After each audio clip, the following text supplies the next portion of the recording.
Hey, this is Dr. Jonathan Shepard speaking, coming to you on another Friday evening of Ask the Doctors broadcast. So glad that you could join us on tonight. It is my privilege to bring to you this broadcast that's being sponsored by my company, Hope Health Systems, which is a mental health organization located in Woodlawn, Maryland, suburb of Baltimore City. And we're privileged to bring to you a weekly episode, a weekly coming of the minds, and being able to handle the different issues and topics that relate to all of us, honestly. This is Black History Month, February, Black History Month. I am so glad to be in this month alive. Well, honestly, I saw someone post recently that every month is Black History Month or Black History Day, and I agree with that wholeheartedly. But our country has decided to set aside this particular month to celebrate the achievements of African Americans. And so I'm glad to be one of those African Americans that is achieving greatness during our time. I have some other guests who's going to come on after I do a brief intro, who are two other Black men who are achieving great success during this time. Let me just tell you, the pandemic, of course, is still going on. I have been coming to you each week talking about the different rates of transmission, the different viral loads that is occurring within our land. As we know, the vaccines are out and the vaccines are being rolled out, some places a little faster than others. But even here in Baltimore, this past week, we actually had to cancel some appointments because they had overbooked hundreds of people who were looking to get their first dose of the vaccine. Wow. And that was just heartbreaking to hear. But they're rolling it out, trying to make sure that people are getting the vaccine. We've discussed the vaccine, the myths, the advantages, the disadvantages, the side effects, all of that. We've discussed that on these shows, and we'll continue to update you with the insight on how things are going. I got the vaccine 3 weeks ago on January 15th. Next week, I'll get the second dose, and I'll still be here live, and I'll let you know how I'm feeling after I get that second dose. We do have a third vaccine that's coming out. The Johnson & Johnson applied for emergency use authorization, and that is looking to take place on February 26th. So about 3 weeks from now, and hopefully by March, we'll be able to have a third vaccine in the arsenal against this plague, against this pandemic. And so I'm really grateful, hopeful, insightful, and excited, I really should say, about what could happen as we continue to march through this. I want to let you know you're a survivor. Thank you for being here. Thank you for all of those who have watched and continue to watch and the replays. As I tell people, we get the triple, almost quadruple number of people who go back and watch these shows. Have been so helpful. Thank you for the acknowledgments. Thank you for the comments. Thank you for the messages that you send to let me know that you are watching, to let me know that you're trusting the information that you're receiving during this time, during this hour. And so I'm grateful for you. Got my red tie on today because it's Heart Awareness Day. Just want to make sure that people are getting their hearts and their cardiac systems checked out. February is that month where we cardiology or heart awareness month. And so we want to make sure that you're getting your hearts checked out. And with all that said and done, I think I just about taken care of all the introduction and preliminaries that I wanted to talk about today. I'm excited. I am excited. I've got some wonderful guests with me, some folks who are smart, some folks who are intelligent. I tell you, they probably could run circles around me when it comes to taking tests and things like that. But I'm glad that they are part of my team today. And we're going to be talking. This is a Black History series that we'll be carrying out for the month of February. And so to start us out, I think is going to be a great way of handling this particular subject, which is talking about the state of Black America and the state that we find ourselves in this country. in regards to Black Americans. And so today I have some guests who will come and they will describe what works that they are doing. One of the brothers I have known for years, and I'm going to bring him on right now. He is a friend of mine and a proud member of the Church of God in Christ, which I am a member of. And so I want to bring the doctor Eric Lewis Williams on. Yes, sir. Yes, sir. You're muted. Go ahead and unmute your mic if you don't mind. How you doing, Dr. Williams? I'm doing great. Great to be here today. Yes, sir. Yes, sir. So why don't you go ahead and tell the people a little bit about who you are, what you do, and yeah, all that good stuff. Okay. Well, good evening, everyone. My name is Eric Williams, and I reside in Washington, D.C., where I serve as the curator of religion for the Smithsonian National Museum of African American History and Culture. Wow. And I also, during this period of my life, before the museum work, I was a lecturer. So I taught in the university, and so now I'm also teaching at the Samuel DeWitt Proctor School of Theology at Virginia Union University, which is the reason why, though this program will last until 7, you will be in the capable hands of a friend of mine, Dr. Jamal Dominic Hopkins. So I have to tip out a bit early because Friday nights is the night that I teach. I'm a religious studies scholar. I'm also a Christian minister, ordained with Church of God in Christ, as Dr. Shepard mentioned. And just delighted to be here with you today and to participate in this good work that Dr. Shepard is doing for his organization. So I'm delighted to be here. Thank you. Absolutely. Thank you. Thank you. We are honored. And yes, we understand your students are waiting on you.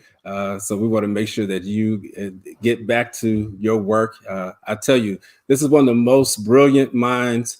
And people say that so loosely. I don't use words like that loosely. Eric definitely is a brilliant mind. He is a go-getter. He's a survivor. He has weathered the storm to get to where he is now. He's a testament of what a Black man can do in this country and succeed and do well. And so for that, we salute you, sir. And we will be doing that all this month, saluting those who come on, make sure that we encourage our Black men and our Black women, all right, who are excelling in all areas. So, you know what, Dr. Lewis Williams, Eric Lewis Williams, what we should do is let's bring on Dr. Hopkins. And why don't we just bring him on, and so he can be a part of the conversation now. And then when you tip out, we'll just continue with that flow. All right. So why don't you introduce Dr. Hopkins, if you don't mind, Dr. Williams? I'm delighted to have sharing this platform with me tonight, the Reverend Dr. Jamal Dominic Hopkins, who is a native of Southern California. But Dr. Hopkins and I, we had the privilege of meeting while I was in graduate school in the United Kingdom. He was living and studying in Manchester. I was living and studying in Birmingham. And I heard about his existence and reached out to him. But Dr. Hopkins is a scholar of religion. He's a scholar of languages. And his PhD is in intertestamental studies from the University of Manchester. He's also a Bison. He's a Howard University undergrad. He currently serves as the dean of the Dickerson Green Theological Seminary in Columbia, South Carolina, which is at Allen University. So he's an educator and he's an intellectual, and he's a jazz man in the world of ideas. So we're delighted to have him to share the platform with us. Wow. Yeah, no, it's wonderful to be here, Dr. Shepard and Dr. Williams. Thank you for the introduction. I'm glad to be here. Thank you. Yes, sir. Thank you. Thank you. I appreciate. I mean, to get that type of introduction from Dr. Williams, man, he's working. Well, he'll go first, and I can just follow. Oh man, so this is awesome. This is awesome to have both of you on this platform. So, Dr. Williams, why don't you just start? Tell us a little bit about the work that you do. Again, we're focusing in on African American studies. I mean, it's awesome that you are one of the curators at the National Museum of African American Studies. I maybe don't have the correct title for that, but here in DC. But I tell you that is no easy feat. That's an awesome job. It's an awesome privilege. So why don't we go ahead and start there, sir? Yes. So as a curator of religion, I always let people know that I enter my museum work as a scholar of religion. And so I'm interested in, among the many things I'm interested in with religion, as it relates to the context we're in tonight. I'm talking with a psychiatrist. I'm interested in one of the kind of intellectual ideas and kind of ministerial interests is around the effects of violence. I'm interested in that intersection between Black religion, material culture, and violence. And I do a lot of work around slavery, that very dark period in American history, and the psychic bruises that were inflicted upon Black people. And also, I'm interested in the rehabilitation of the Black psyche. I'm interested in people being whole and people being well. But in my work at the museum, I talk about how objects tell stories about what one scholar called the terror of history. And we all know that there's some terror in our history. And the African American history, as one Vincent Hart said, that it's a history that is written through tears. So there is a lot of pain in our history. And in my work, I'm trying to unearth things that help begin to talk about this pain, so we can gesture toward healing and toward wholeness. So it was phenomenal when I heard about this invitation to be here tonight, because this kind of helps me to talk about this in another frame. Wow. Dr. Hopkins, do you want to respond to anything that Dr. Williams just said?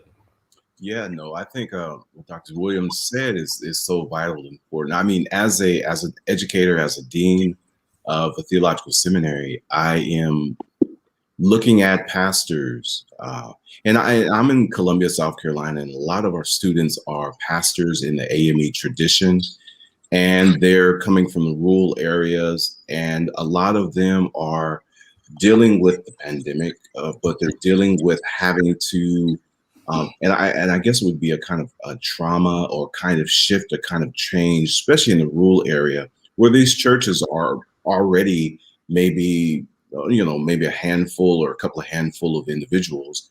Now with this pandemic, they're not able to meet in person, and so they're feeling isolated. A lot of the parishioners are feeling isolated.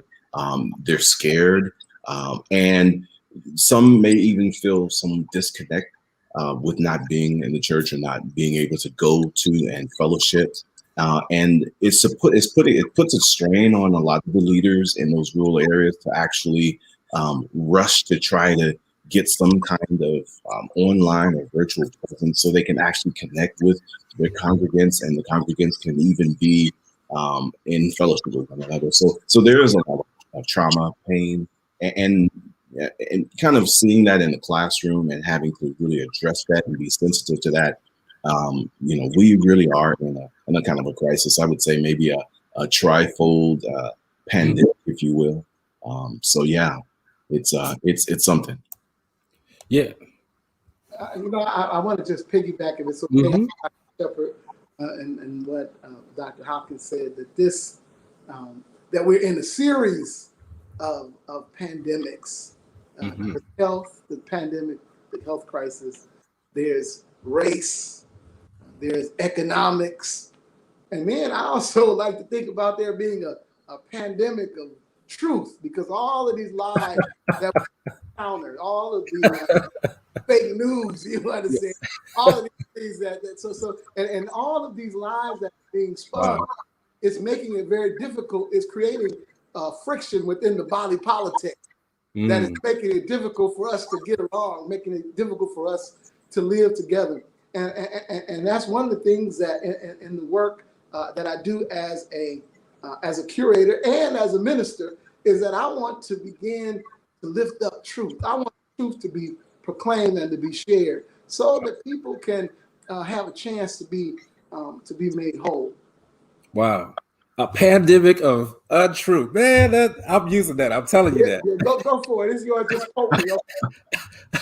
Dr. Hopkins, I mean, what do you think about this? A pandemic of untruth. Yeah, that's hot.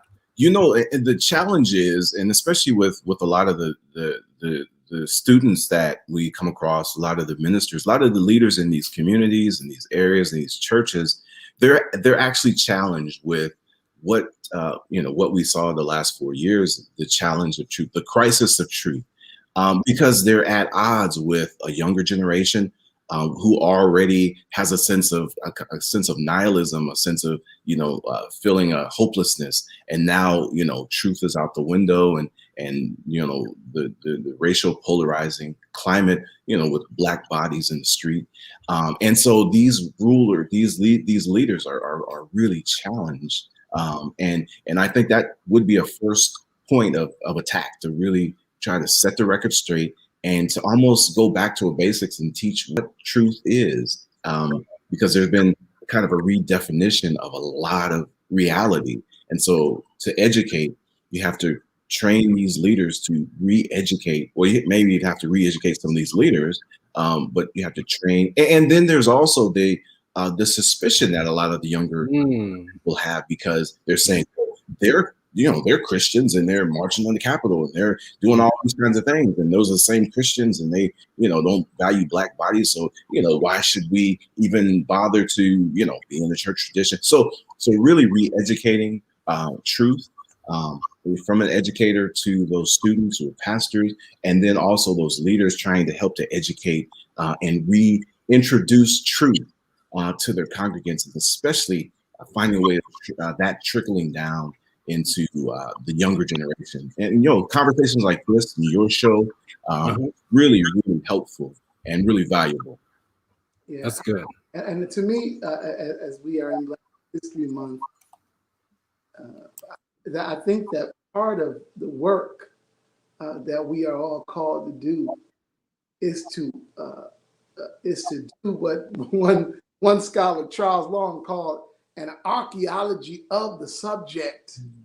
And we need to excavate the experience of Black people, dig and dig and dig, and lift up the truth of what we have experienced, the trauma, the violence, the gratuitous violence that was visited upon Black bodies. I was telling my students just last night that 1619,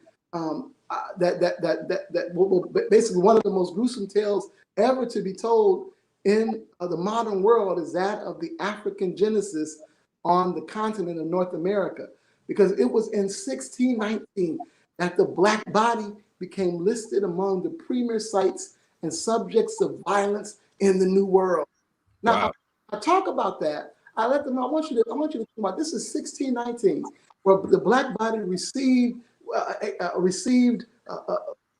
gratuitous violence to family. Orlando Patterson calls that natal alienation, where parents were separated from children. People literally saw their family broken up on auction blocks. And of course, I was, a lot of the stuff I do when I speak at universities and those kinds of things, I lift up those truths. For instance, this COVID vaccine, I recently gave a talk at the University of North Carolina, Chapel Hill, Adams College of Dentistry. And I spoke there. Everybody was talking about the coronavirus and how we're going to get Black people to take this vaccine.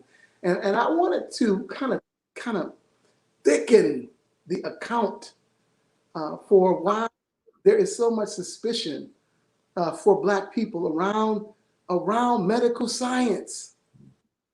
and I began to talk, because they invited me to a school of dentistry, I didn't know what I was going to talk about, but I began my talk there by talking about that this suspicion with medical science, this is deeper than the Tuskegee syphilis experiment. That's what we always, that's the Right. stuff. Right. Hey. Right. But I told them, I told them at the School of Dentistry, let's talk about the mouth of George Washington. Let's talk about those Africans that were, that teeth were extracted out of their mouths to put into the mouth of the president of the United States. Let's talk about that. Not one time, but 2 times. So even back in slavery. Then I said, let's talk about what is called the domestic cadaver trade, where these, what they call resurrection men, were hired by these medical schools to, like Harvard, like UVA. And what they would do, these resurrection men would go to the African burial grounds and exhume the bodies and sell them to medical schools. And the black body, again, twice sold in life and sold in death, now is laying on an operating table, learning how to do organ transplants. So this thing is very deep, and we need conversations like this to help us to begin to talk about how these issues bear upon Black people, and to show that many Black people still see the Black body 400 years later as being listed among the premier subjects and sites of violence in the so-called New World. Of course, I always say so-called because it certainly wasn't new to the people who lived here. Wow, man. I mean, you walked heavy through here, Dr. Williams. Oh, you pray for me, Shepherd. Dr. Hopkins, respond to what he has said. You know, I mean, what Dr. Williams talks about, I think about the weaponization of Black bodies, how Black bodies have been weaponized, and that, you know, you walk in the door and the culture, or just, you know, this racism has basically said, basically you're walking as a weapon. Kind of, you know, you have this saying, walking while Black or driving while Black. Well, you're walking you're a walking weapon if you have a Black body.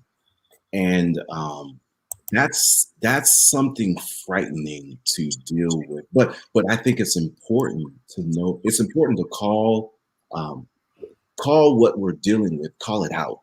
And then I think, and only then can we really begin to deal with that issue and teach and retrain, because we really have to set the record straight. And I think maybe perhaps an approach could be to stop responding to these kinds of absurdities, these kind of alternative facts, and just really begin and continue to teach the truth, continue to set the record straight, and recognize that there may be something, you know, if our bodies are weaponized, then there's something by those who are weaponizing that, there's something that they may fear.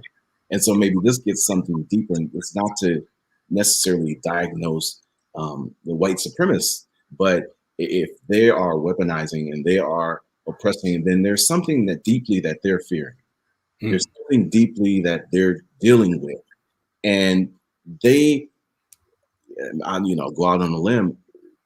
Perhaps they cannot be healed themselves unless we are able to set the record straight and kind of take that higher ground, and then begin to be, you know, I guess, models of what truth is, models of what morality. Because I still believe the Black community is the moral compass of America.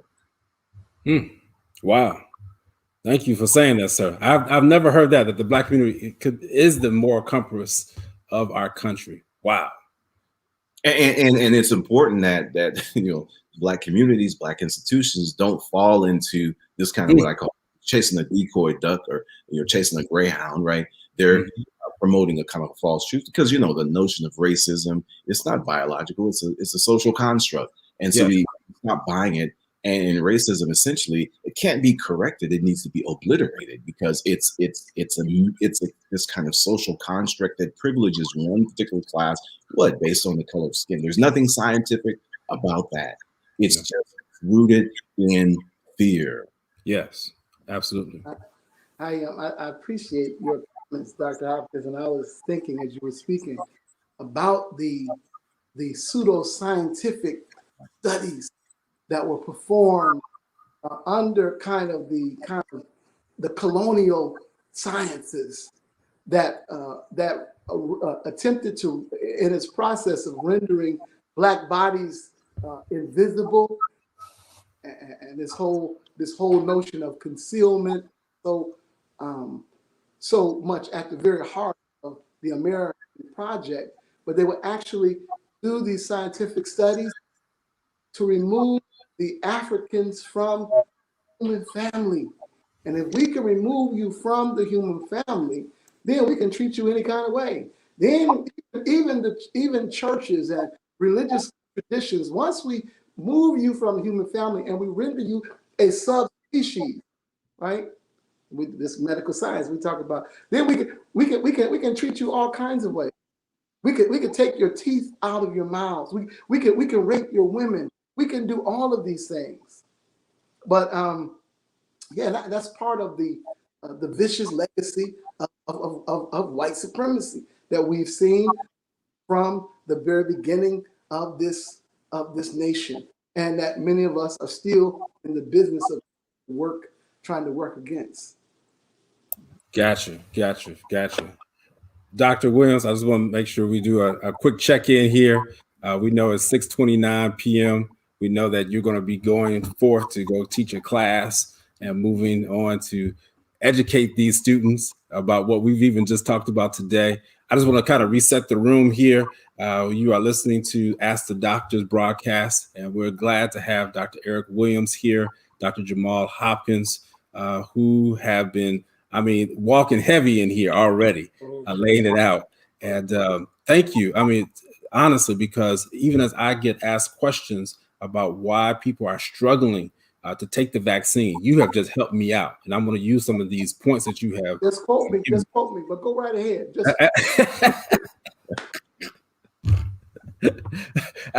Absolutely.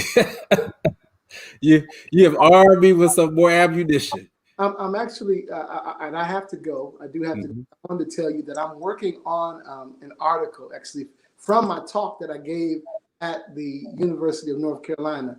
And my subject is A Mouth Full of Pain, Black Bodies, Medical Indignities, and Cultural Mistrust.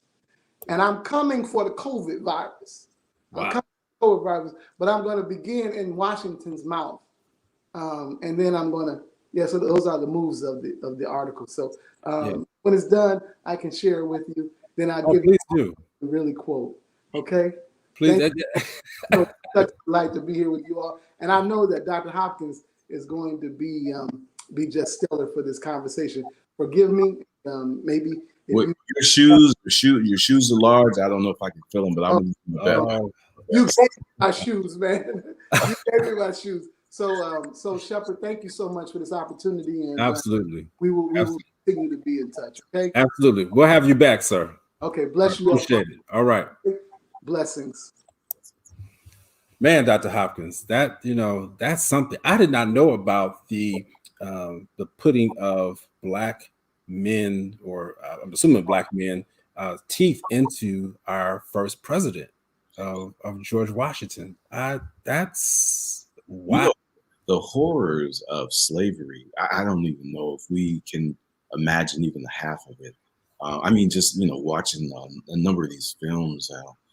Some of those who are enslaved would refuse to eat, and so the enslaver or the overseer would take a chisel and a hammer and they would knock their teeth out and then pour food down there. Just the brutality of these Black bodies, refusing to recognize the humanity. But the thing that is an irony, and this is kind of brought out in texts like C. Eric Lincoln and Lawrence Mamiya's The Black Church and African American Experience of 1990. classic, they talk about how there was a kind of theological sophistication that those who were enslaved had, that the embrace of Christianity, the embrace of a monotheistic God, wasn't foreign to them, but it was very different than what they were given from those who enslaved them. Hmm. They saw Jesus, they saw God as a liberator, they saw God as salvation, and that if we are all Christians, if we are all of one faith, then we're brothers, we're Hmm. sisters. And how can you treat your brother or your sister like inhumane? And so there comes and therein lies this moral compass that I think you always had. Um, um, you always had with the relationship between the enslaver and those who were enslaved, and that moral compass challenged, I believe, those who were those who were enslaving white folks who were enslaving the black bodies. Yeah. So yeah, I mean, I think that's important, kind of part of telling the history and telling the story. Yeah, absolutely. I'm just thinking, even like within white evangelical circles, how they promoted that slavery was in the Bible. And again, you can speak better to this than I can, but it was almost as if they justified the ability to be able to control Black people. And we continue to see some of these things in corporations, in organizations, in present day situations where people still believe that they have the ability to control another race, Yeah, another human being. Um, you know, it, you it, are, it's a go ahead. sickness. It's a sickness. It's a disease. Uh, Hmm. and I mean, you know better than I do what really lies deeply, with the sicknesses and diseases, and even in the mind, and what the mind can tell a person can kind of believe. And so, mental illness essentially is a mental illness. Hmm. Yeah, yeah. I mean, it's straight up delusions. Delusions is defined as fixed false beliefs. We learned that delusion is a fixed false belief, and that is the hardest of the mental disorders to treat. You Oh, come in with a delusion disorder, it's almost as if they say, I don't know what we can do for you. I try not to go that route, but I tell you, when we were in school and in training, and that's what a lot of people have, delusional disorders. Now, see, the thing about delusional disorders is that it's something that could potentially be real. You only have schizophrenia when it's a bizarre delusion.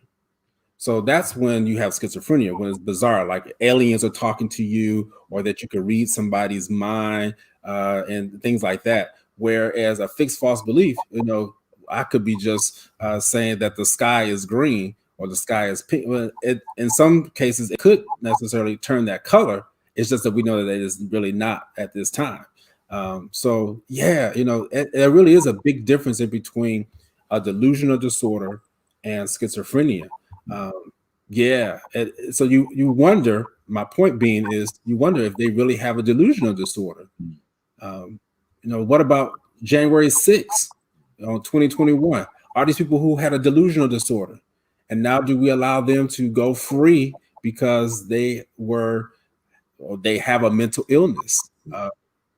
My concern is that, and I don't know if you want to speak to this. My concern is that we as Black people were traumatized over again on January 6th during the insurrection of the Capitol, yeah, where, yeah. where we saw where people were allowed to run rampant, just chaotic, potentially could have killed. Actually, people did die. Excuse me for not for getting that wrong. The people did die on that day, but more people could have died. Um, yeah, so I don't know if you want to speak to that, or just this whole system of untruths again. There's this theological idea, what they call the noetic effects of sin, called Mm, the noetic effects of sin. And so in theological circles, we understand this as wow. sin has so impacted the world that it's impacted even the way that we think, and that we don't even know that we don't think correctly, or we don't even know, or we're not even aware that our thinking is off or our thinking is skewed.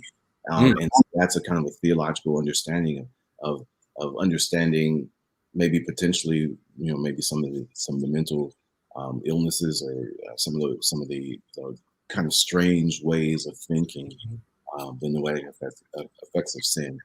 But I'm also thinking about a text. Here's an evangelical historian named Mark Noll.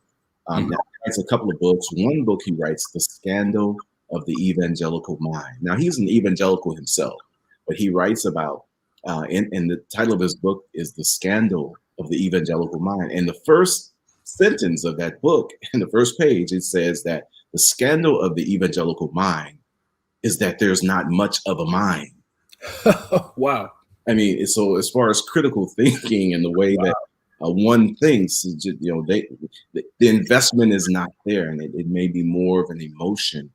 But he also writes another text called "Civil War as Theological Crisis," and in this text, he says that the Civil War was, it's about slavery, it was about the economics, it's about the North and the South and competing.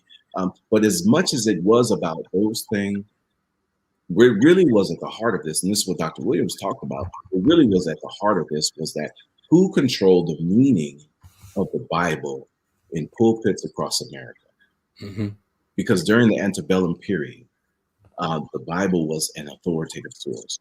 Right. And if you acted in a certain way that was against an authoritative source, the Bible or the church, then you could not justify, you could not validate these kind of amoral, immoral behaviors or attitudes or practices. But if you can find ways of twisting scripture to validate a particular practice, which is kind of what the whole in slavery, chattel slavery was in the antebellum period of North America, we call it biblical conflation, where they take a passage from, let's say, Genesis, and a passage, let's say, from Romans, and those two particular passages have their own unique context, and they're rich in and of themselves. But when you take these two out of their context, marry them together, and create a new context, they call that biblical conflation. And so this is what happened during the antebellum period with this authoritative source. They married two opposite traditions, and they made a new tradition, and they made this about the subjugation of Black people, and they really believed a lot of this. And we're talking about this personality of thinking disorder. I think that speaks to it as well. Yeah, absolutely. So, as you're talking, and I can even hear some of the viewers out there wondering. So we're laying out the atrocities that have occurred to our people, and that are continuing to occur to our people. How do we battle against these myths? How do we battle against such trauma that has been inflicted upon us? I love the way in which we're tying it into the COVID-19 vaccine. Man, I'm all on that, because that is really helping me how to be able to address our people. Here in Baltimore, I'll just put out real quick the stats. So Baltimore, is primarily a large urban city, a nice percentage of Black people. But when you look at the number of Black people who've actually gone to get the vaccine, it's half of where it should be. Like only 15%, they say, of Blacks have gotten it, where we make up close to 35% of the population, if not even more. So it's really less than half. And, they're trying to figure out, like, why is it that the Black people are not getting it? And so without going too much into that anymore, is that I'm really looking at just the myths that people are hanging on to.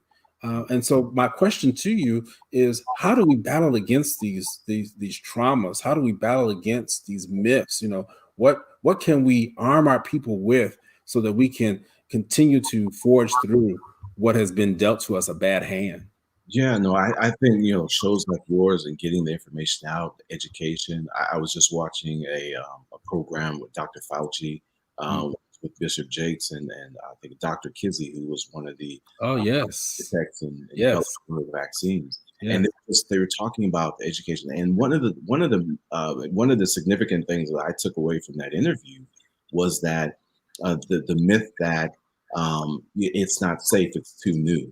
And what Dr. Kizzy raised up is that no, we've been testing this vaccine for a number of years. We've had clinical trials that go back even 3 years because we've had COVID strands. That's what the flu is. We've had COVID strands years past, and so we're always developing. We're always trying to improve it, and so they've been tested this kind of COVID family, testing, and so um, as we've rolled it out, it's been tested, it's been proven. That's why they give it, a plus 90% effective rate.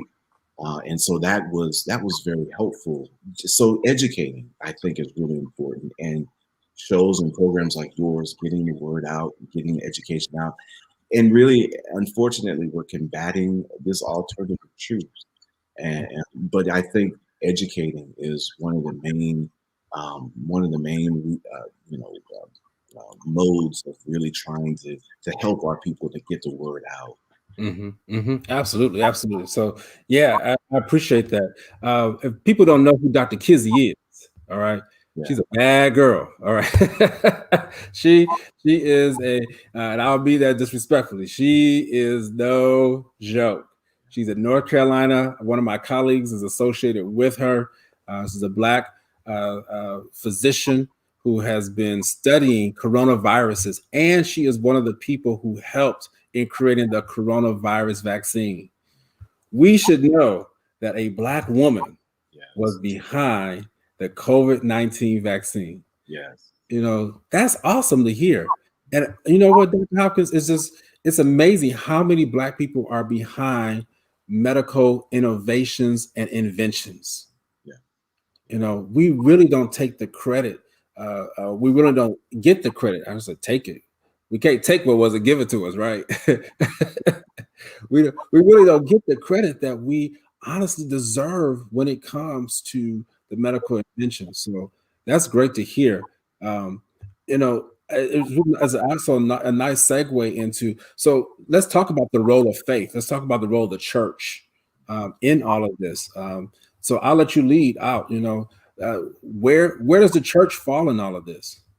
Well, I think, like I said, I saw the program with Bishop Jakes, and he brought Dr. Anthony Fauci, Dr. Kizzy, and there was another doctor there, and even his own personal doctor, and they had a program. And so, a platform like that, turning our churches into platforms of information, of getting the information out, because especially in the Black church, if there was such a high rate of suspicion of these vaccines, I think these are opportunities to roll these pulpits into platforms of teaching, platforms of educating, virtually, platforms of teaching, platforms of education. And I know Dr. Fauci is kind of making his rounds in Black churches, in Black church community. And so I think that's something that the church can really begin to partner with the medical community, to really begin to partner with opening up conversations and having even open forums for hearing about what there may be suspicions about or what may be skepticism, and just really allowing people to kind of get those, get those myths or get those concerns, and rightfully so, there may be concerns because there's always talking about the syphilis, the Tuskegee, so, there's some healthy skepticism. But I think if churches can partner with doctors and the medical community and open up their doors and really have these conversations on Sunday morning and really address the people and kind of this back and forth exchange, I think that can go a long ways. I think that can go a long ways. Absolutely, absolutely. Now, tell the people a little bit about what you do within the AME Church, and I'm going somewhere with this. I'm the dean of the Dickerson Green Theological Seminary at Allen University. So Allen University is the oldest, I believe it's the oldest historically Black college university in the state of South Carolina. Wow. Definitely the oldest, AME in the state of South Carolina. And so we're primarily, and the seminary is fairly new, been around since 2018 as a graduate program. And so we're really trying to educate the pastors and leaders throughout the South Carolina. And so they don't necessarily have to go out to other states. And so I primarily see myself more as a theological educator and administrator. Gotcha. That's awesome. That's great. Because the thing I'm thinking about is the pastors, the leaders, the church leaders, they have such powerful influence, especially within the Black community. But yet and still, there's a disconnect between the scientific world Yes, yes, and the ministry world, if I can use that term. Um, you know that disconnect is one that sometimes creates that level of suspicion, if you would. yes, yes. You know, how do we address that? Because that level of suspicion is great. I Yeah. have people who come to me and say, "Oh man, Shepherd, I'm so proud of you." But you know what? You can never get up in front of my church and say this. So I'll be looking at them like, well, in one minute you just lifted me up, the next minute you just, took a swing. you know, and That's yeah, that, yeah, yeah. No, it's a challenge. I think that makes our work, the work that you do, the work that I'm doing, it makes it all the more worthy, all the more valuable, all the more crucial. Um, I think if we could put our heads together, we in the faith community, we don't have all the answers, and for even audiences or congregations to hear that could be somewhat of a surprise. But I think if we can confess that we don't have all the answers, we don't know, but we're all in the same boat, and we're all, and Black ministers, Black doctors, we're in the Black community, and if one suffers, then we all suffer. So we all have to really just try to begin to trust each other, really begin to try to put our heads together, to strategize, and to really work together. And so there shouldn't necessarily, I don't think, be a monolith or a kind of segregation or disunity between the faith community, the church community, and the medical community. I think we all need to come together, and we come together during times of crisis. yeah, You know, we come together during times of war. We came together during the time of a pandemic. If we can just really, really begin to build on that, I think that goes a long way. We're in a real tough spot. We're in a real hard place. Um, no one in that I know that's living today has ever experienced a pandemic. Even my children, the amount of trauma that they're experiencing with virtual school and going to school wearing masks for 8 hours a day, and the trauma that they're experiencing, that I don't think a lot of us as adults, no one can identify with what they're going through. So right. it's really kind of all in a really kind of bizarre, critical, and kind of a scary place. And now more than ever, it's really time for all of us to really come together and really work together to really beat uh, this thing that's really trying to destroy all of us. Yeah. No, I appreciate you for saying that. I really do. And I think it Because can be a global conversation, a global together Mhm. as well. Yeah, and again, I say that because there's been so much suspicion, and I really that word is just sticking out of my head because I've looked at how when I talk to my faith partners, my faith-based partners in other regions of the country, and when I tell them that my church is not open, they say, "Well, we're open. What's wrong with you all?" Mm. And it's almost as if I start quoting, "Well, here the rate. Well, we don't believe in that. It's just fake. It's fake news."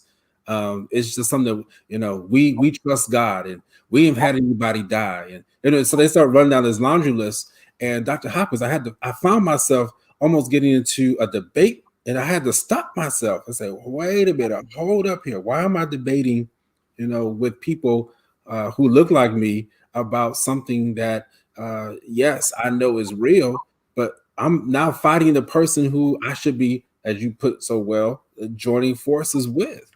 um, yeah, that's difficult for us. The infighting, the intra fighting that I'm hearing just amongst the religious leaders, amongst the others who people look up to, in regards to how do we move together in such a global healthcare crisis that is causing repeated traumas in relation to, as you all defined earlier, the COVID-19 pandemic, the medical issues, the racial injustices, the economic losses. Um, Yeah, Doc, it's hard. It's hard to be a black man right now. And I think therein lies kind of the responsibility. To whom much is given, much is required, and so we're tasked as professionals. You're in the medical profession, as an educator, we're tasked to even help those who don't want to be helped. Mm, Because if we don't help them, then helping ourselves, and they're still we're really so closely connected. I remember I'm watching a number of these videos of persons protesting wearing a mask going into Costco, or mhm. protesting wearing a mask going into a restaurant, or saying that it's my constitutional right, you can't. Well, I think if we cared about one another more and stop focusing more so on ourselves. I mean, what will it hurt to wear a mask? Right. As opposed to, if, let's say, you do have, and you're asymptomatic, and you do have, the COVID virus, then you can infect a lot of people, and people can die from that. And so I think if individuals maybe stop thinking about themselves and really kind of thinking about others and protecting themselves, protecting their others, I think of the biblical story, and I think we all know about the Good Samaritan. Where the Good Samaritan, who's traveling down this road and sees a man beaten, left half for dead on the road going to Jericho. But before the Good Samaritan got there, a priest passed by and walks around him. Mm-hmm. A Levite walks down that road and walks by around him. And the thing about in scripture, if you know anything about a priest and a Levi, they were called to serve, Wow. protect, Wow. serve, and to protect the Mm. people of God, and on behalf of God. But these individuals were so more concerned about themselves or what they had to do. But then the Good Samaritan, as the text talks about, he Mm. saw the individual left there for half dead, and he was moved with pity, moved with compassion. Mm. And the scripture says, and it blew my mind when I looked in the passage closer, and it said that he went over to him and he bandaged his wound. Yeah. And the term that it uses for wound in the Greek, it's the Greek word traumata. Wow. So here you have the Samaritan, who the Jews are supposed to despise. He sees this man and he bandages his trauma. He puts him on his own donkey. He carries him down to the city. He pays for a room and tends to this man's trauma all day. He leaves the next day, but not before he tells the innkeeper to let him stay as long as he needs, but I will come back and settle his debt so that his trauma can be dealt with. And so in order to deal with trauma, we have to get outside of ourselves. We have to be more concerned about others, because if others are affected, then that's going to affect us. That's going to affect me. And trauma and dealing with trauma takes time. You would know more so than I do as a medical doctor. It takes time. Yes. It's multiple sessions. And I think that's what this biblical text in the Good Samaritan is telling us, that this Samaritan, we need to be Samaritans because we need to be prepared to deal with individuals' trauma when we see them laying on the side of the road. And I think that takes true solidarity. Yeah. Man, Dr. Hopkins, you about to make me get up here. Yeah. Man, now when you see me writing, that means I'm writing notes. That means so. Okay. Yeah. So when you see me writing, I'm just like, oh my God, this is good. Well, we can raise an offering and we can donate to charities to Oh, vaccines. So, yeah. awesome. Man, I have never thought about that story in that type of way. Yeah. Because as you were describing it, I was thinking about present day. Yeah. Our police, what is their motto? Yeah. Serve and protect. Yes.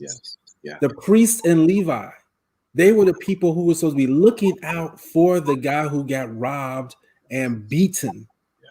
But yet they let this man sit there in the midst of his wounded state, traumatized state. Yes. Yes. You know, they might as well have been the one to traumatize. They might as well have been the one to rob them. Right. Yes. Yeah. Yeah. You Yeah. know, And how many times do we see others in need? And then this is an indictment even on myself. How many Mhm. times you may see someone in need, family, friends, maybe we don't even know them, but we look the other way. We're ignoring their trauma. Wow, And I think we have to really begin to look at others, other individuals, other human beings as we would look at ourselves. wow. Treat others as we would want to be treated. Wow, wow. Man, this is awesome because this is even helping to lay the foundation for the series because we talk about the state of Black America, Okay. and many times that is what we've done. There have been those who've been able to achieve some form of success or some sense of success, but yet they don't go back. They don't. Well, I got mine. You go get yours, which is part of some of the capitalistic ideas that are woven into our to our fabric of how we should govern ourselves. But you have just laid out specifically, man, that thing hit me hard of how about how I need to be able to see my brother bandage his wounds, that trauma. And thank you for even giving us the true meaning of what that word wound means there in the Bible. I did not know that. And you're right, trauma takes time. Yeah. You know, that's why we have certain disorders called post traumatic stress disorder, because there are things that will occur within our daily lives that will traumatize us, and we'll try to push it out of the way. Okay. And yet, years down the road, a smell will come up Mm. and will take us back to that same experience if we've never healed from that first traumatic event. Um, it's just amazing how our brain is wired. That certain senses, smells, vision, even taste, can just bring you back to a certain experience that you had. And so, the fact that this Good Samaritan, I want to go off track. I want to get too scientific, all that. But I'm telling you, when you look at how he spent the time to nurture him and to give him his own resources. And then at the end to say that, I know I'm repreaching the thing, but I'm sorry, that thing was good. So they do that in Church God Christ. Yeah, Yeah. yes, It would, but it poses the question that perhaps even this Good Samaritan was a psychiatrist. He was a medical. mm, He was. I mean, the implications are huge, enormous. There, the Samaritans and the Jews at a particular time they didn't like each other because of this sort differences. But he saw the humanity in this individual, and he had the same humanity. We all have the same humanity. We're all in the same boat. And I need you, and the giftings that God has given you as a medical doctor, medical scientist. Um, we need that. We all need one another. And I think if we can approach the way that we, deal with others, I think that can go a long ways. But and the teaching is really vital. Teaching is really important as well. absolutely. Man, Dr. Hopkins, you have Dr. Lewis. How can you say Dr. Lewis? Dr. Williams. I'm so used to not saying Lewis. Eric Lewis Williams. Dr. Yeah. Williams was absolutely on point. Oh my God, you took it on home. Okay. Right. Well, I appreciate you. I appreciate your show. I appreciate your audience. I truly appreciate that. I hope to continue the conversation with you because we can. Yeah, there's a lot of work to do. There's a lot of work to do. Absolutely, absolutely. So let's just wrap this up here. You've been listening to Dr. Hopkins, and we had Dr. Williams on here just a little bit earlier. We had entitled this show talking about the state of Black America, and we've been talking about just so many different things that have occurred from history up until present day. And really, the last piece, if you're just not joining us, we've been talking about how we need to make sure that we're looking out for our brother and for our sister, and knowing that help could potentially come from someone who we least expect. You know, just like with the man who was beaten on the side of the road, the Good Samaritan, the man who he least expected to help him was the one who actually provided the resources and the help. So make sure that you just don't judge someone by their outer appearance to say that they will or will not help you. But this has been awesome tonight. I'm hesitating because I don't want to touch any of it. Where things are great, you know, I just like to leave it alone and just let people ponder and really think. You need to go and let people know about this episode. This episode is one that is filled with knowledge, history. Your children need to hear this episode.